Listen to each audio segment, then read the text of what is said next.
Fala pessoal, sejam todos muito bem-vindos aqui a mais um Pitaco do Mercado. Hoje no Pitaco do Mercado eu vou mostrar para vocês como é que foi essa semana aqui do final de julho, comecinho de agosto. Uma semana de bastante volatilidade, nós tivemos notícias importantes, como por exemplo a notícia da decisão de juros nos Estados Unidos. Os juros por lá, tá, ele acabou ficando inalterado.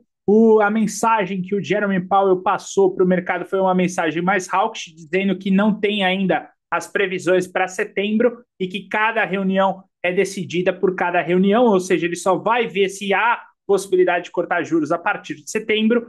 Aqui no Banco do Brasil, aqui no mercado brasileiro, o Banco Central, ele decidiu a taxa de juros também, ela ficou mantida, então ele parou o ciclo de alta da taxa Selic e deixou um recado também um pouco mais hawkish para o mercado, dizendo que não vai hesitar em aumentar os juros caso seja necessário, e também está de olho na questão das tarifas e também de olho na questão do crescimento econômico aqui no Brasil, assim como também a questão do emprego. O emprego, saíram os números da PNAD que mostraram aqui que o Brasil ele está com desemprego baixo, foi o desemprego mais baixo da série histórica, e nós também tivemos a notícia do payroll nos Estados Unidos, que aí acabou indo totalmente contra as falas do Jeremy Powell, porque o payroll ele veio pior do que o esperado, na faixa de 70 mil, a criação de empregos era esperado 100 mil, e isso aqui abriu os olhos para os investidores, forçando que o Banco Central americano corte as taxas de juros. Além disso, nós temos também ali, né, aquela guerra entre o Trump e o Banco Central americano,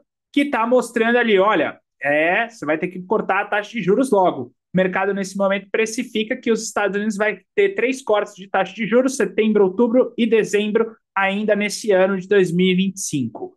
Além disso, tá, pessoal, a gente também teve a questão das tarifas. Donald Trump não voltou para trás, deixou as tarifas lá nos Estados Unidos para os outros países e o nosso país também com uma sanção de 40% adicional sobre os 10% que já estava sendo colocado ali de tarifas que iriam ser as tarifas normais ali que o mercado americano iria aplicar para o nosso país.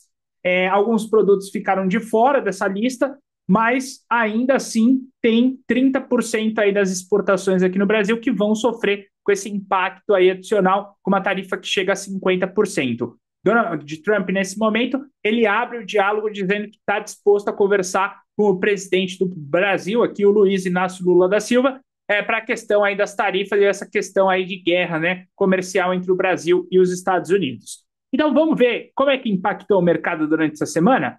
Vamos aqui então, vamos abrir os gráficos junto com vocês, tá? Vamos falar ali sobre o dólar, sobre o índice, ações, né? Nesse momento eu tenho optado bastante por operar o mercado de ações, já que tem sido mais tranquilo, tem ações de liquidez dentro do nosso Brasilzão, que dá para negociar aqui no Brasil. Bom, vamos começar com o dolinha, tá? O dólar, pessoal, ele teve o vencimento de contrato, tá? Então agora nós estamos negociando o WDO-U, né, 25, né? Então já estamos na série aí do contrato U, chegando próximo do final do ano. Mas o que mais me chama a atenção dentro do dólar é que, infelizmente, nesse movimento dele aqui, ele ainda continua nessa lateralização. E essa lateralização, ela tem sido bastante chata, tá? Então ela foi um mês bem complicado para nós agora de julho, por ter ficado dentro dessa lateralização sem saída dentro do mercado, tá? Então a gente pode ver esse movimento aí claramente dentro do gráfico. E isso traz impacto na questão do day trade. O movimento de ontem do dólar, essa barra grande, ela acontece por conta de que a gente abriu a possibilidade lá nos Estados Unidos de termos, tá? Cortes da taxa ali, ó. Então vamos ver aqui, ó. A gente abriu a possibilidade agora de setembro ter corte ali e já tem 80% de chance. Até um dia antes, né, na quinta-feira, era majoritariamente a aposta de manutenção da taxa de juros para setembro, mas agora já aumenta aqui para 80% a questão de corte. Outubro também tem corte, indo para casa de 4%, também já é uma aposta majoritária, e dezembro também tem corte, já indo ali majoritariamente para os juros a 3,5% lá nos Estados Unidos. Então, o que, que isso implica aqui para o nosso país, tá? O diferencial da taxa de juros. O que, que é o diferencial da taxa de juros? Hoje, os juros nos Estados Unidos ele está em 4,5% ao ano. Aqui no Brasil, nós temos uma taxa de juros em 15%. Então, isso daqui faz com que o investidor pegue o dinheiro emprestado lá fora e traga para o Brasil para aplicar aqui nos títulos de renda fixa, né? Principalmente os títulos do Tesouro Nacional. Se a taxa de juros nos Estados Unidos até o final do ano chegar na casa de 3,5%, tá? O mouse fica meio difícil, né? Desenhar, mas enfim. E aqui continua em 15%, você tem um aumento de juros real aqui dentro de 1%. Então, isso atrai investidores para a renda fixa brasileira. Quando o investidor estrangeiro entra no Brasil para a renda fixa brasileira, o que ele tem que fazer? Converter seu dólar para real. Então, o dólar, tá? Ele acaba ficando com uma oferta maior dentro do nosso mercado e a demanda por real acaba ficando maior. Então, o dólar se desvaloriza, o real valoriza. Então, ontem, quando teve a divulgação do payroll lá nos Estados Unidos, o que aconteceu automaticamente com o dólar aqui no país? Ele simplesmente despencou, tá? Então, essa foi a movimentação. Agora, mas por que eu não vi esse movimento, por exemplo, dentro do índice futuro? Por que o índice futuro acabou não tendo essa queda, né? Essa queda não, essa alta do índice. No primeiro momento até teve, tá? Uma movimentação super positiva dentro do índice. Só que aí os investidores se dão conta que nesse momento o investidor estrangeiro ele está vindo para o país não para ir para renda variável, mas para ir para renda fixa. E aí nós tivemos também notícias de algumas tarifas ali que talvez não tenham um impacto tão positivo assim nessa imposição aí do Donald Trump ao mercado brasileiro. E algumas empresas acabaram sofrendo com isso. Além disso, a gente tem a Lei Magnitsky, nesse momento, que pega ali o sistema financeiro caso ele não cumpra algumas sanções que foram colocadas pelos Estados Unidos. E aí a bolsa voltou toda para baixo, tá? Então, o movimento ele acaba não sendo favorável para a renda variável, mas é um movimento que acaba sendo favorável para a renda fixa aqui no Brasil. Por isso que o dólar deu essa despencada. Agora, olhando o pregão do dia de ontem, né? Dólar aqui no gráfico de 5 minutos. Eu teria trades para estar fazendo aqui dentro do mercado? Possivelmente não. Tá? Por quê? Porque aqui, pessoal, é notícia, né? Então, notícia é difícil de ser operado. Até a abertura do pregão do dia de ontem, na sexta-feira, o mercado estava mostrando aqui ó, uma possibilidade ligeira do dólar de ir para cima. Tá? Então, o dólar estava mostrando uma tendência positiva. Só que aí saiu a notícia e ele deu essa despencada. Assim que o mercado dá essa despencada, qual que é a primeira coisa que você faz como um day trader olhando para o gráfico?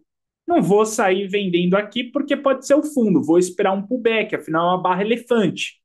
Esperando o pullback, ele não veio e simplesmente ela desmoronou aqui dentro do mercado. A gente chegou a ver um padrão dentro aqui do dólar, um padrão de volta em V com uma trick entry. Aonde que estava esse padrão de volta em V com uma trick entry? Queda extremamente forte, ela chegou a apontar aqui para cima e começou a fazer o pivô para volta em V. Nesse momento, a gente marcou esse topo como um possível ponto de entrada. E antes de romper esse topo, ele fez um novo pivôzinho aqui, ó, como uma volta em V para cima. Só que não é um setup que faz parte do nosso plano de trade, né? Uma trick entry dentro da volta em V. Mas se você pegar aqui o gráfico, você vai perceber que dentro dessa movimentação até seria possível fazer esse pequeno trade. Foi um trade que até levou o dólar ao primeiro alvo, mas depois deu a cutucada pela 9. A grande questão é que os stops ficaram extremamente caros por conta da volatilidade. Então, esse micro movimento, ele te contava com um stop de 14 pontos. Um stop acima aí da média, né, da volatilidade, que hoje gira em torno de 9 pontos dentro do dólar. E depois, como a gente pode ver, o dólar, como ele teve essa queda forte, é normal ficar numa lateralização para o resto do dia. Dentro dessa lateralização, alguns movimentos até podem ter chamado a atenção de venda, como, por exemplo, esse pivô de baixa, que foi construído, que foi até o primeiro alvo, mas depois voltou não dando sequência. Assim como também, por exemplo, ele fez um pivôzinho de alta aqui, alinhado com a média para cima, que também poderia ser um outro movimento que pegou o primeiro alvo, mas depois também voltou para baixo, ou seja, não dando sequência, e o dólar terminando a sexta-feira dentro dessa lateralização. Dentro dessa lateralização, se nada mudar para a semana que vem e o mercado entender que nos Estados Unidos realmente vai ter corte de juros, dólar pode ser que vá para baixo, tá? Então, é esperar aí na semana que vem. Outra questão é que o Donald Trump se mostrou disposto a negociar com o Lula a questão de tarifas, então isso também pode acabar levando o dólar para baixo, tá? Na quinta-feira, nós também tivemos um movimento forte dentro do mercado. E por que quinta-feira foi forte? Tá? Quinta-feira, o mercado abriu já fazendo ali um movimento extremamente positivo. Foi o movimento pós-Copom. Né? Então, a gente teve o dólar fazendo uma ignição, 8 barras de ignição com um pullback, e aí projetando um pivô de alta. Chegou até deixar um gift nessa movimentação. Era um stop também barato dentro do mercado? Não era um stop barato, stop acima da volatilidade. Estava ali no gráfico de 15 minutos. Mas eu poderia classificar esse movimento aqui dentro do dólar como aquele movimento de pivô clássico, impulso, correção na média móvel de 9, rompimento, pegou o primeiro, segundo, terceiro alvo, cutuca na média móvel de 9, gera a saída dessa movimentação. Além desse contexto maior, tá? Eu poderia até interpretar que esse pivô que foi colocado depois aqui dentro do dólar poderia servir como um contexto de volta em V, quando ele perdeu esse suporte e fez essa movimentação de baixa. E logo depois, ele chegou a fazer também um outro pivô que a gente poderia interpretar aqui como um pivô no rompimento da média móvel de 200 períodos.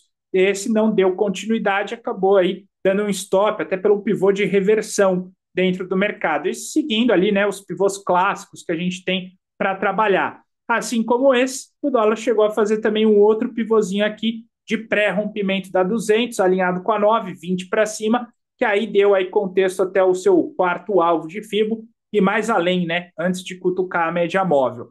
Tá, então esses foram os movimentos da quinta-feira, olhando para o dólar pelo gráfico de 5 minutos, um gráfico mais longo, um gráfico aí que tem um risco um pouco maior e um gráfico que você tem que tomar um pouco mais de cuidado dentro do mercado. Além disso, nós também tivemos a movimentação de quarta-feira dentro do dólar. Na quarta-feira, o mercado foi um pouco mais complicado. Isso porque a gente teve também notícias durante a quarta-feira, que fez com que o dólar desse essa puxada aqui para cima. E logo depois, a gente teve a notícia, no período da tarde ali de quarta-feira, que o Donald Trump estava colocando ali para o Brasil, tá? Os 700 produtos isentos de tarifa. E isso fez com que o mercado desse uma despencada. Essa notícia aqui, que foi às 3, foi da taxa de juros nos Estados Unidos. E depois ele trouxe a notícia da isenção dos produtos. Esse movimento do período da tarde seria um movimento um pouco complicado de se trabalhar. Eu também não poderia trabalhar aqui no chamado volta em V, que seria essa movimentação. Por quê? Porque a média móvel de 200 está atravessando o preço, então a gente evita fazer esse tipo de trade.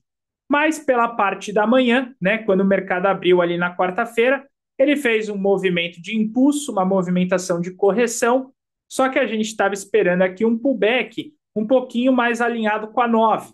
E ele chegou a construir esse pullback a partir desse rompimento aqui, quando ele fez esse topo rompido a partir das 10h50. Ela fez uma correção, quase estopando todo esse contexto de movimento, e depois seguiu para os alvos. Um trailing stop pela 9 seria estopado na movimentação do dólar. E depois ele fez até aqui um power breakout antes mesmo da notícia de quarta-feira. Então esses foram os movimentos dentro do dólar, olhando a questão aí do gráfico de 5 minutos. Agora nós vamos olhar para a questão do gráfico de 2 minutos dentro do dólar, tá? 2 minutos também dá para ser operado dentro do mercado, também dá para fazer algumas operações dentro dele, tá? Então, vamos pegar aqui quarta-feira e a gente volta ali depois para frente. Na quarta-feira, olhando aqui os 2 minutos, a gente teve um primeiro contexto de trade, mas aí até um erro, né, de estar operando essa movimentação, que foi esse rompimento do dólar aqui para cima, tá? O dólar ele abriu, né? Então ele fez a correção na média, respeitou bem a média móvel. Só que aqui, respeitando a média móvel, dá para verificar que ele fez uma mínima menor. Então essa mínima menor, ela abre contexto para um alargamento. Só que ainda assim eu acabei aí fazendo uma compra dentro do dólar aqui. E ela chegou bem perto do alvo, depois voltou tudo, eu tive que estopar esse movimento na quarta-feira. Tá? Então esse movimento acabou aí não sendo legal. Depois a gente esperou pelo próximo pivô que dava alinhado com a média. O próximo pivô que deu alinhado com a média foi esse pivô aqui para cima, que também chegou bem perto do seu alvo, não chegou a cravar os 645,5 e depois voltou tudo para baixo. Também ali daria um stop, né, dentro do dólar, ou seja, não foi tão bom assim operar ali esses pivôzinhos. Depois, a gente acompanhando o dólar aqui, ele chegou a fazer uma movimentação de continuação de alta, mas aí ele já estava nessa power trend. Ou seja, olhando pelo gráfico, né, de 2 minutos, não foi tão fácil assim operar o dólar ali na parte da manhã, porque ele chegou a criar os seus pivôs de alta, mas dentro dos seus pivôs de alta, ela não conseguiu continuar sua movimentação. O dólar estava respeitando mais o contexto pelo gráfico de 5 minutos. Só à tarde aí que ele chegou a fazer essa virada desse movimento a partir ali das notícias que nós tivemos. Na quinta-feira, tá, o dólar trouxe também um outro movimento positivo na abertura. Muitos alunos até perguntaram: pô, esse pivôzinho que o dólar fez aqui, eu não poderia sair comprando esse pivô na quinta-feira? O fato é o seguinte: esse pivôzinho, o rompimento dele foi pela quarta barra consecutiva da mesma cor. A gente evita, a gente sempre faz o trade até a terceira barra. E ele também teve uma cutucada um pouco mais forte ali na média móvel de 20 períodos. O movimento seria muito bom, pegaria o primeiro, o segundo alvo de FIBA e depois tiraria pela 9. Mas ele causou um pouco ali de estresse para essa movimentação. Depois chegou a deixar aqui também um movimento de power pela 9 na continuação dessa movimentação, até um gift prévio ao rompimento. A única coisa é que aqui eu estava esperando para que ele deixasse a máxima e mínima dele menor do que a máxima e mínima do candle anterior. Isso não aconteceu. E aí o movimento saiu com um power, mas fazendo aquele pullback de range, que a gente chama pullback de breakout, que é quando não consegue fazer a máxima e mínima. Seria um trade aí também muito bom dentro do dólar se tivesse respeitado. Até que a gente viu o movimento de virada dentro do dólar. A virada aqui seria perfeita se o candle não fosse positivo. O candle acabou ficando neutro. Alguns alunos até entraram nessa movimentação do dólar aqui para baixo. Daria para pegar um bom movimento aí de baixa dentro do mercado. Eu não consegui pegar esse movimento porque eu não tinha visto isso aqui como um pullback claro. Então, a hora que eu fiz o movimento de entrada dentro dele foi aqui, pegando essa movimentação dela para baixo como pivô de pré-rompimento da média móvel de 200 períodos, quando ele rompeu essa mínima. E aí eu estava esperando para ver se ele conseguia pegar o alvo, só que ele não conseguiu pegar o alvo que eu tinha ali de 5 pontos para baixo. No final, acabei saindo desse trade aqui no 0 a 0, tá? E depois, à tarde, chegou a fazer aí um pivôzinho de alta, dentro do dólar nos 2 minutos. A gente tem optado operar pelo 2 minutos por ser um time frame menor. Chegou a fazer aqui um belo pivôzinho, ó, um gift até pré-rompimento, que deu um contexto positivo para dentro do dólar ali no período da tarde de quinta-feira. E aí, na sexta-feira, né, como o dólar teve uma movimentação muito forte, se a gente for olhar de manhã, ela não dava para fazer essa compra porque já tinha comido a 9. E esse movimento forte não deixou nenhum pivô. O pivô que foi deixado foi o pivô aqui embaixo. Só que esse pivô aqui embaixo aí já não é interessante fazer entrada. E a gente começou a ver divergência aqui dentro do MACD, né? Então, o MACD começou a apresentar aqui novas mínimas do preço e, ao mesmo tempo, o MACD aqui indo para cima. Então, esse movimento não seria favorável a fazer esse pivô de baixa, até mesmo porque ele tinha caído bastante. Eu estava esperando por um pivô de alta aqui dentro do gráfico de 2 minutos. E ele não foi construído, depois deixei para lá, porque o mercado começou a ficar exausto. No gráfico mais longo, dentro do dólar, então a gente pode acompanhar um gráfico mais longo, como, por exemplo, 12 minutos. O estocástico, ele apresentou um padrão comprador dentro do dólar depois da queda, deixou um martelo nesse fundo e virou para cima aqui o estocástico. Daria até para fazer um trade pin-bar e conseguiria pegar o alvo de 200% ali de FIBO dentro do dólar no dia de ontem. Tá? Então, esses foram os movimentos que nós vimos dentro do mercado do dólar. Agora, falando do índice futuro. Índice futuro já talvez um pouco mais fácil de fazer operações dentro do mercado pelos seus movimentos. Tá, vou colocar aqui os 5 minutos do índice, depois a gente passa a olhar o gráfico também de 2. O índice futuro ontem, tá, ele fez um trade interessante. Então aqui ele deu essa puxada forte de manhã.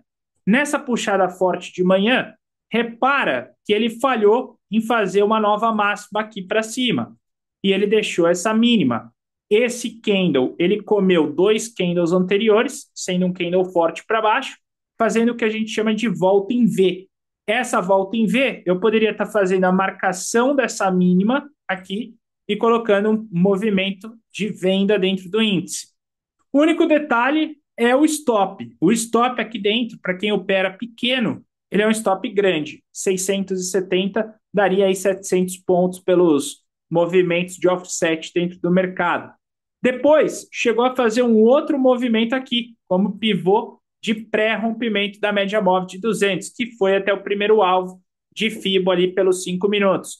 Mas outro trade também dentro do índice, que se você olhar o tamanho do stop, também é um stop grande, 700 pontos. Então são stops largos e difíceis de serem operados dentro do mercado. Talvez o trade mais interessante que o índice deixou no dia de ontem foi um trade pelo gráfico de 2 minutos.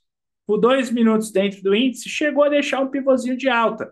Saiu a notícia do payroll, ele deu essa puxada para cima e fez um pivôzinho aqui de alta. Só que o gráfico, naquele momento, como a gente tinha esse desenho, esse pivôzinho parecia bem esticado, mas seria o melhor trade ali do dia para o gráfico de 2 minutos dentro do índice. Tá? Depois, um trade interessante que o 2 minutos deixou aqui dentro dele foi esse pivôzinho aqui, ó, no candle 101. Se a gente marcar a mínima, ele fez um pullback de pré-rompimento, chegou a deixar a máxima e mínima maior que o 102 e rompeu ela. Então aqui eu poderia ter um trade interessante desse rompimento aqui para baixo. E ela conseguiu até pegar os alvos dessa movimentação. Seria interessante esse movimento se não fosse muito tarde também para a abertura do trade. Tá? Na quinta-feira, dentro do índice, nós também tivemos volatilidade alta. Né? Então, quinta-feira foi um dia de extrema volatilidade. Primeiro que o dia começou fazendo esse movimento de baixa. Nós tínhamos notícia dentro do mercado americano de inflação do PCE. A inflação saiu e acabou que ele conseguiu fazer essa baita movimentação negativa. Foi até o seu quinto alvo. Seria até um trade interessante dentro do índice. Depois, ele chegou a deixar aqui um power breakout, ó, dessa movimentação para cima. Esse power breakout acabou levando um stop. Aí o índice acabou lateralizando nessa movimentação, até que deixou de novo aqui um pivôzinho de alta. Esse pivôzinho de alta ele já conseguiu cumprir esse seu movimento e pegar ali os alvos para cima dentro do índice. Então foi uma movimentação bem interessante, olhando o contexto do gráfico aí do 2 minutos. Ele apareceu ali por volta do meio-dia, essa movimentação. Nos 5 minutos, olhando para dentro do índice, aqui na quinta-feira, também teria movimentos interessantes, porque aquele primeiro pivô que foi no horário da notícia do PCE, ele também daria certo, só que foi notícia. E aqui nós tivemos também esse movimento, que foi o movimento de pré-rompimento da 200, que no primeiro momento não deu muito certo, mas depois aqui ele conseguiu sair e fazer essa bela movimentação para cima. Esse trade aqui dos 5 minutos a gente fez, só que não pelo índice futuro. Nós fizemos esse trade pelo BOVA11. BOVA11 é o ETF do índice que dá para você operar. Então a gente viu a movimentação acontecendo no índice.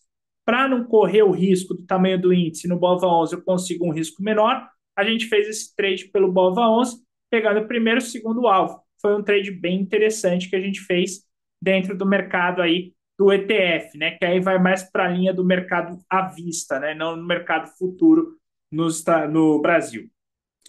E o índice, agora voltando ali no índice futuro, tá? Então, esse movimento de quinta-feira.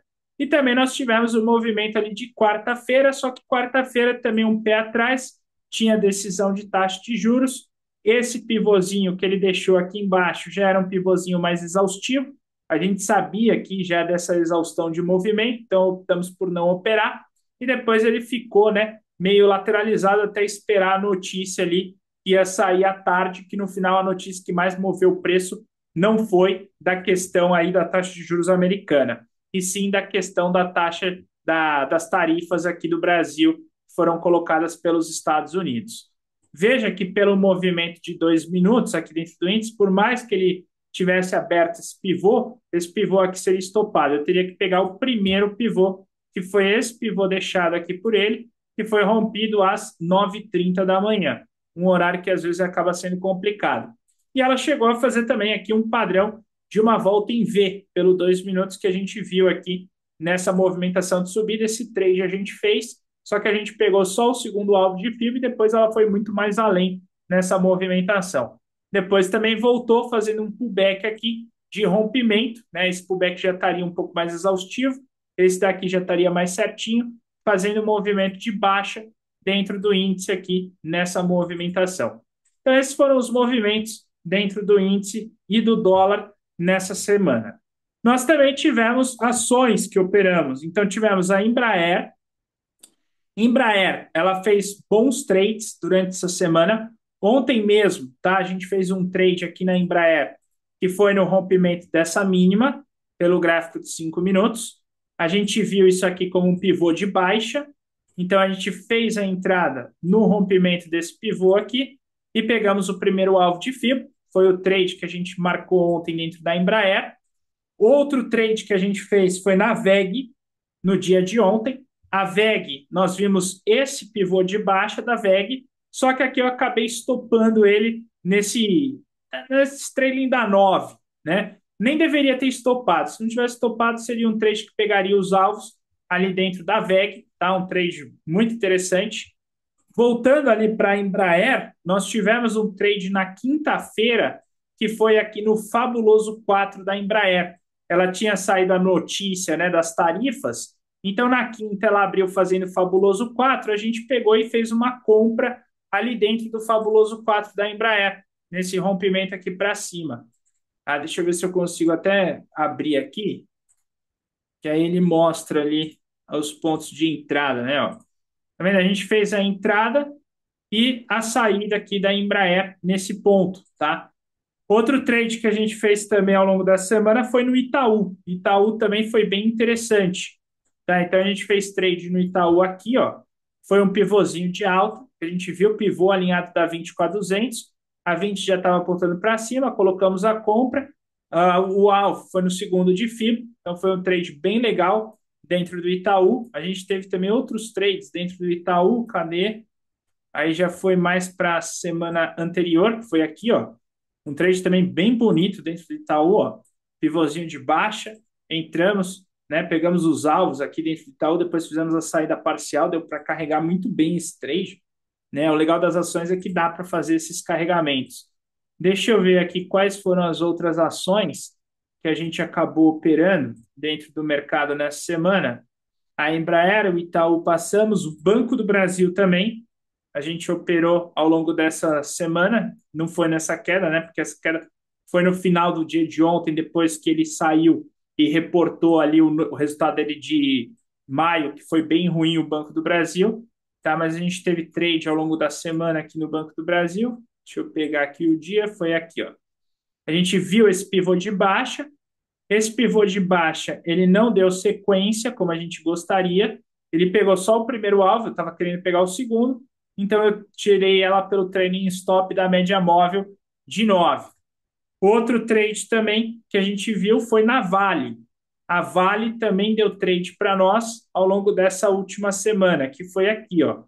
Ela abriu esse pivô de baixa dentro da Vale, só que ela também não estava ainda, eu preferi sair ali no movimento dela no 0 a 0 dentro da Vale. Outro papel também foi a BPAC. BPAC ali, tá? Eu cheguei a fazer um trade dentro da BPAC, só que não deu resultado como eu gostaria, porque ela não pegou o alvo mais longo, né? Então a gente fez o trade aqui, colocando esse pivô de baixo, passamos pelo movimento de stop cutucada, porque na verdade aqui a projeção não foi essa. A projeção da BPAC foi essa daqui, ó, para baixo. Aí pegou lá no primeiro alvo, tirei, estava esperando o segundo, vi que ela não estava indo, vi carregando pela 9, saí aqui dentro da BPAC. Preferi ali sair fora e não continuar a operação, né? Afinal de contas, ela não estava indo muito bem, aí eu achei melhor sair. Outro trade que a gente fez também foi no Bitfoot. Bitfoot também tem dado umas movimentações interessantes. A gente viu aqui um trade pivô clássico dentro do Bitfoot. Então eu projetei esse pivô de afastamento, entrada, saída. Na verdade, aqui eu estava querendo sair na média. Ele não pegou e eu saí aqui no primeiro alvo de FIBO. Foi um trade rapidinho dentro do Bitfoot. Foi bem legal fazer essa operação. Outro trade também, Petrobras. Também chamou atenção ao longo dessa semana. Também fiz uma operação dentro da Petrobras. A operação foi aqui dentro da Petrobras. Ó. Ela quase foi. Na verdade, ela chegou aí nos alvos dentro da Petrobras, mas eu estava carregando, tentando mais, e nessa de tentar carregar mais, eu acabei ficando no prejuízo, né? Acabei esquecendo a Petrobras ali. Enfim, acontece, né? Acontece muitas vezes dentro do mercado. Mas, enfim, tá? Essa foi aí a nossa semana dentro do mercado, tá? Então, foi uma semana interessante dentro do mercado, não dá para negar, tá? O resultado que a gente teve dentro do mercado ao longo do último mês, né? O que salvou nossas operações foi até o mercado de ações, tá? Então, nós tivemos um resultado aí positivo, mas agora vamos aumentar a mão ali para fazer as operações no mercado futuro para ver o que que dá, ok? Então é isso. Olha só, pessoal, esse programa Pitaco do Mercado, ele é patrocinado pelo BTG Pactual. Se você não tem conta no BTG Pactual, o link vai estar aqui na descrição para você abrir sua conta no BTG junto com a gente ali ao Projetos 10%. Link na descrição. Outra coisa, tá, pessoal? Eu estou organizando aí a Semana do Trader Projetos 10% 2025. Vai ser um curso 100% gratuito, do básico ao intermediário. Esse curso ele vai ser um curso interativo, com perguntas e respostas. Eu estou fazendo todo, né, esses exercícios com base aí nas provas de certificação ali da APMEC. E em breve aí eu vou estar disponibilizando aqui para vocês gratuitamente. Então, você que está acompanhando a gente aqui, não esqueçam de deixar o like, super importante, se inscrever no canal, porque vai ter aí esse curso gratuito para vocês. Beleza? Um grande abraço a todos e nos vemos no próximo Pitaco do Mercado. E amanhã tem Domingão com ação. Valeu, pessoal. Grande abraço a todos. Até!